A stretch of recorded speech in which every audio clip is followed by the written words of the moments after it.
Diba tama nga yung yung prayer ko nung gabi ng Saturday, last Sunday, nag-church ako, doon niya sinagot yung prayers ko na natamaan ako sa preaching ni Bishop ng Sunday sa church kasi nga huwag ka malulungkot kung ikaw ay nawawalan kasi common yan sa mga tao sa preaching niya. Yung iba nga walang paa, ikaw may paa. Yung iba maraming pera pero nasa ICU naman. Totoo nga naman, dapat hindi tayo maghanap kilo o magreklamo. Tayin natin ang galaw at kilos. Kasi nung prayers ko, sabi ko Lord, bakit tapat naman ako nagbibigay sa'yo ng mga offering, ng tithes, ng upkeep, o kaya meron ay pledge pa nga. At saka nag-first fruit naman ako, ba't ka? At tumutulong, nauubusan ako dahil hindi inaasahan, biglang may nangailangan na kailangan tulungan.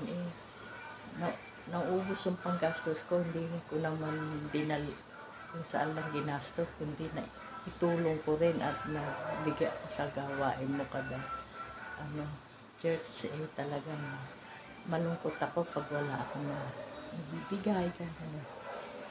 Pero bakit ngayon nawawalan ako, Panginoon, kahanggan?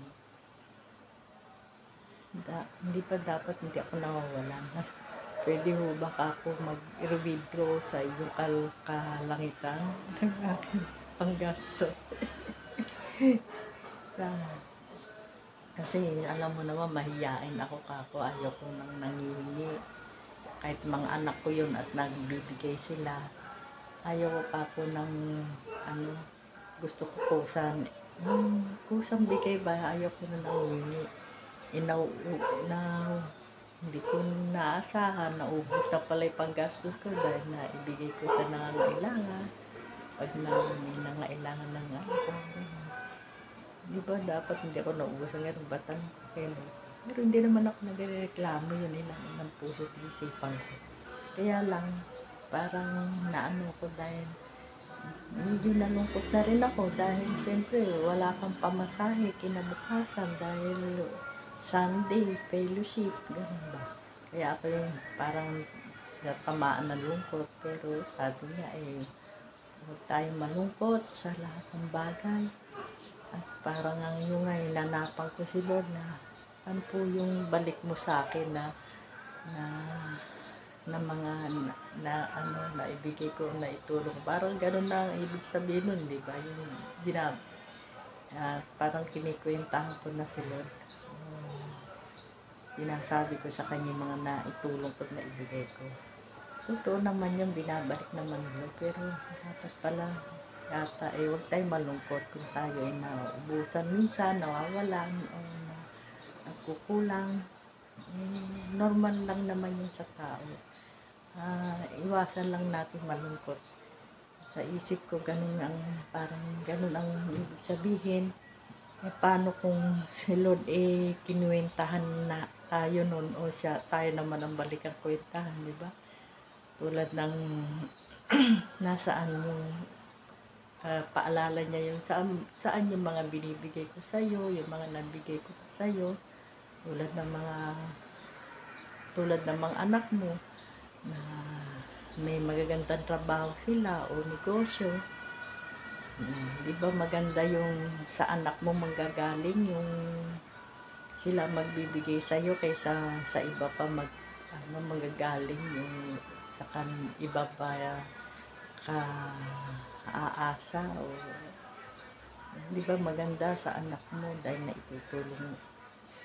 tutulungan kanila dahil kahit hindi o na anak mo nanggagaling ang mga pangailangan mo, ang panggastos mo. O nga appreciate ko rin yun, talaga maganda nga mismo sa anak ko manggagaling yung kailangan ay yung panggastos ko kaysa sa ibang tao naman, ganun ba? At saka si Lord mabuti si Lord saan. Kaysa naman may utang na loob ka sa iba, sa anak mo na lang niya dinadaan ang pagpapala mo. Yung akin ba, yung iniisip ko, yung wala ba akong sariling pera ron, may negosyo naman ako, hindi na ma-success pa ngayon. Malay mo sa pag nakapaghintay ako, maging successful din mga negosyo ko, di ba? Yung negosyo kong herbal, gusto ko mong pagpalain na ni Lord para maging successful na rin at kumita talaga sa herbal kong negosyo, di ba? At saka pinaalala niya yung pandemic, during pandemic, yung kasi kada umiiyak ako sa Panginoon, meron siyang talaga sagot. Nga umiyak ako nung bago mag-pandemic dahil yung nanay ko nung nagkasakit ay na ano ba, yung masama na pala yung kanyang pagkatumba sa banyo na hindi namin nakita, na last na punta na pala niya sa banyo yung umaga na yun, yung pala hindi na siya makakatayo nung araw na yun. Ng mga 1 linggo hindi na makakatayo. Ano naman dahil sanay na kami nanay ko na natutumba, na nakakatayo, nakakasurvive ba naman, pero yung huling tumba niya, hindi na talaga siya, pasama na talaga, 1 linggo na lang pala siya. Hindi ko alam yun, iyak ako nung dinay ko rin kay Lord kasi sabi ko, Lord, ganito na nga, may diferensya na nga yung buto-buto ko, hirap na nga ako, yung katawan ko, bakit nanay ko hanggang ba naman sa pagtanda ako pa rin yung pag-aalaga sa kanya. Para hindi nain ko talaga kay Lord yun, kasi takot ako, kaya ko nadain kay Lord yun, takot akong okay lang maglaba ako ng mga damit niya, okay lang, yun naman ang iniiyak ko dahil ayaw ko iniisip ko, hindi na tumatay nanay ko, iniisip ko ayaw ko maglaba ng pupo kasi maselan nga ako. Hindi ko kaya yung amoy nun, di ba? Hindi ko kayang amoy ng pupo, lalo sa matatanda. Ayaw ko yung kakong na yun. Yun ang naisip ko, kaya iyak ako ng iyak kay Lord. Sabi ko, Lord, di ko kaya to pagka may pupo ka, gano'n. Ihilang naman yung nilalabang ko nung araw na yun, pero sobra iyak ko kasi iniisip ko baka hindi makatayo nanay ko, maglaba ako ng pupo. Pero ang bait talaga ni Lord, alam niya yung kahinaan ko. 1 linggo nanay ko, hindi naman niya ako pinahirapan. Dahil, nung tumawag ako ng maglilinis sa kanya kasi nga basa na siya, kailangan na niyang mapalitan. Hindi ko kaya din siyang bihisan at saka yung ayaw ko yung pupo, kaya naghanap ako ng magpapalit. Mabuti may nakita naman ako na namamasukan, pumayag naman, napalitan yung nanay ko. Siyempre may bayad yun. Yung mga anak ko, wala nung kasi may pinuntahan overnight na wedding overnight pa. Sabi ng anak ko, huwag kang mag-alala mama, naghahanap kami ng caregiver ni Inang. Sabi ng lola nga nila, hintayin mo, may pupunta dyan caregiver. Inaligaw yung caregiver, hindi nakita yung lugar namin. Kaya mabuti na lang, nagpunta yung kinuha kong namamasukan. Siya na nagpalit, sabi sa akin namamasukan. Wala namang pupo yung mama mo, malinis naman siya. Pero yun lang, basa. Tapos, sabi ko sa loob ko, ay, thank you Lord. Sabi yung ganun. Hindi naman pala exaggerated lang ako na iniisip ko baka maglinis ng pupo, hindi naman. Pero takot din ako dahil iba na yung kutob ko noon sa nanay ko. Takot ba ako sa aking mama may mamamatay sa akin, ganun ba? Ayaw ko nang makasaksi ba ng ganun. Isa pa kinakatakutan ko, kaya nag-iisa nga ako nung gabi na yun. Dumating ang gabi, nag-iisa ako. Yun nga, sabi ko, Lord, humingi na ako ng tawad kay Lord. Sabi ko, ay, ano ba to? Sabi ko, Lord, tulungan mo ko, hindi ko kaya. Takot ako Panginoon, kung ganun, patawarin mo ko dahil nanay ko, hindi ko man lang ako napuntahan, mababaan, at makausap. Pinabayaan ko mag-isa yun. Hiningi ko talaga kay Lord yun. At yung nanay ko, sabi ko, ay, pasensya kay Lainang, noon pa sinabi ko na yun na hindi kita nababaan dahil hindi kita kayang alagaan ka. Alam naman nanay ko yung kahinaan ko, at saka noon pa kasi maliit pa lang ako, nanay ko, ako na nag-aalaga siya. Paborito nila akong utusan ng tatay ko noon eh. Kahit may mga kapatid ako lagi pinuutusan kasi nga siguro masipag ako, ganon.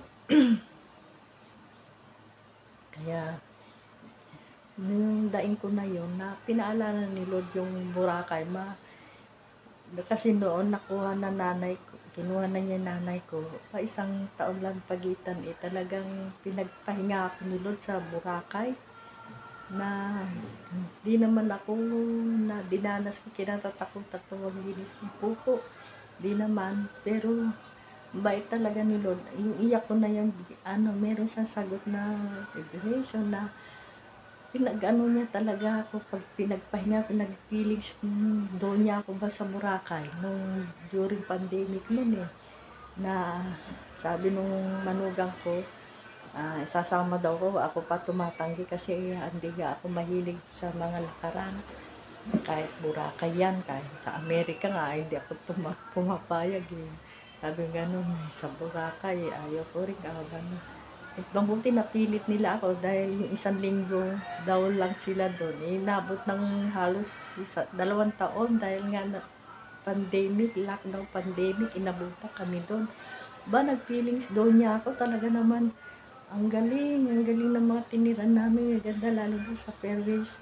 Unang tira namin doon, libre almusal. Tapos pag hapon mag-o-order lang yung manugang ko na pagkain namin, at kung saan kami magpunta, doon na kami kakain na mga, kasi yung hotel na Fairways Blue Water may sariling beach ba, private beach nila. Kung saan kami abutan doon na kami kakain, gano'n. Talagang wala halos akong ginagawa, may sariling yung hotel na yan, may sariling cake, ano ba yung tawag doon? Healthkeeper ba yun? Tagalinis, ganyan.